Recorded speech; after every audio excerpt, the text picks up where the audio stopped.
Hey guys, I'm going to show you how to share Google Drive files in Teams. So to start, open Teams, then on the left side, go to Chat. So once you're here, select the chat. So open a chat, then at the bottom right, you can select the paperclip icon, then click that. Next, you have two options from here. So you have attach cloud files or you can upload from your device. So let's click attach cloud files. So once you're here, so you can click this R right here at the top left corner.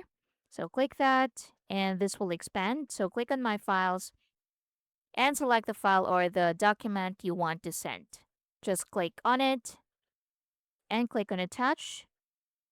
So to change the permissions, you can just click this right here, then change the permission and click on apply. Then type your message in here and click on submit. So click this arrow to send the message and wait for it and it will be sent. And that's basically it. So again, just open a chat, then click the paperclip icon, then click attach cloud files. Select the file that you want to send and just click attach right here in the bottom right and it will be sent. And that's basically it. I hope you find this helpful. Thank you for watching.